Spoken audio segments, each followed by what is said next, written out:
Được sự cho phép của anh Hán và bác sĩ Vixan thì Huyền My đang có mặt trong phòng nắn chỉnh chiropractic của Viện Điều trị Cơ xương khớp Cột sống chuẩn Mỹ USAC. Và bây giờ các bạn xem livestream sẽ được xem trực tiếp cạnh cảnh nắn chỉnh của anh Hán ạ. Trước khi đến USAC thì anh Hán gặp tình trạng đau lưng, đau cổ vai gáy rất dữ dội.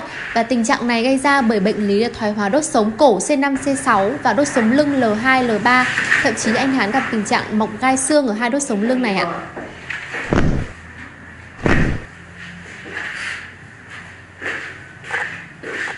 Scope up a little bit. Anh dịch lên một chút ạ, dịch lên một chút ạ. Rồi ạ. Thả lỏng ạ.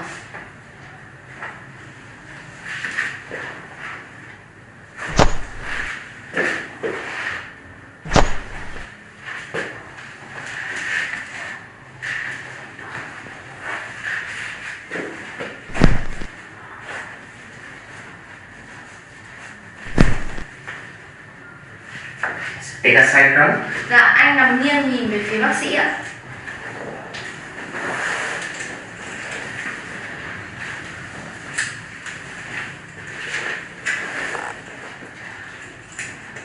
Here. Anh cứ thả lỏng ạ. Take a deep breath. Anh hít sâu ạ. Out. Thở ra. The other side, please. Dạ, anh đổi lên giúp em ạ.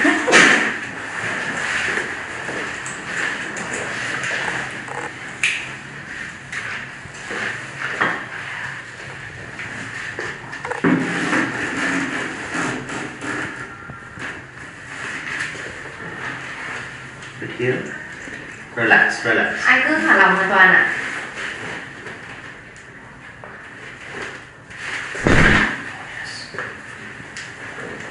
Nằm ngửa. Dạ, anh nằm ngửa ạ. Are you okay? Anh cứ thả lỏng thôi ạ. Now. Anh có đau không ạ? Nhịp.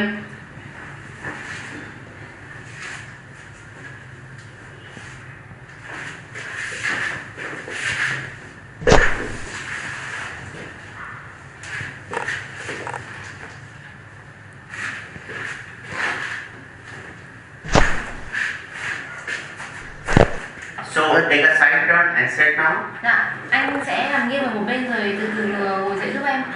Vâng, vậy là phần nắn chỉnh trị liệu của anh Hán đã kết thúc với bác sĩ Vixan. Thì em muốn hỏi anh Hán là không biết là anh Hán có cảm thấy đau không ạ? Thì em nghe tiếng rắc rắc khá là to. Nghe thì sợ thì thôi nhưng mà không đau mà thoải mái lắm. Vâng, thì em cũng hỏi bác sĩ một câu là với những cái tiếng rắc rắc như vậy thì tại sao lại không gây đau cho bệnh nhân ạ? Well, we would like to know why you do the adjustment.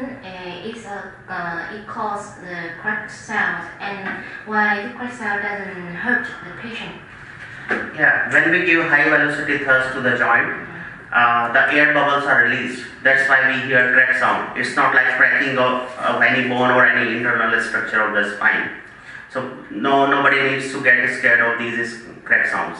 Yeah. Thì bác sĩ xin được phép giải thích là thứ nhất là mọi người sẽ không phải sợ nghe cái tiếng kêu crack sound đấy. Tại vì khi chúng ta tác động một lực nhất định đến các cái điểm, đến các khớp ở trong cơ thể của mình ý, thì sẽ có những cái bong bóng ga, khí nitrogen tự nhiên trong cơ thể chúng ta được thoát ra ngoài.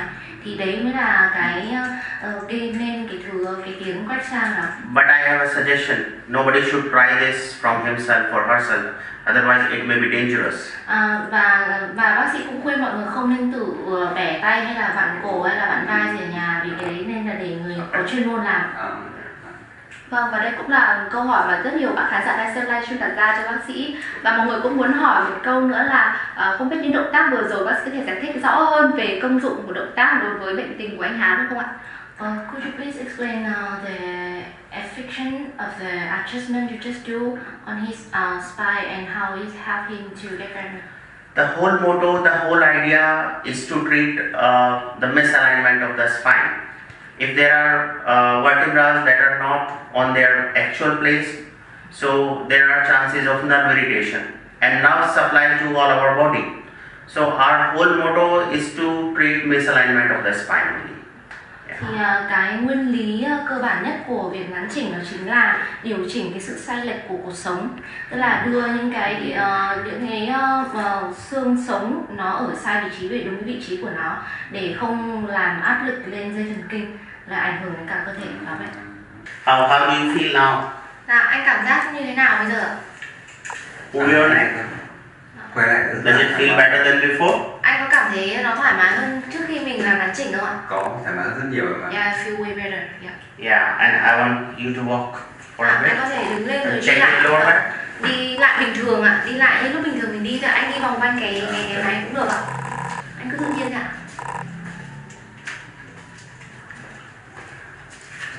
This movement Anh có thể cúi gập người xuống không ạ? Hai tay có chạm chân được không? Dạ. is good. Dạ, anh có cảm thấy thoải mái hay đau gì không ạ? Không ạ. Feel okay.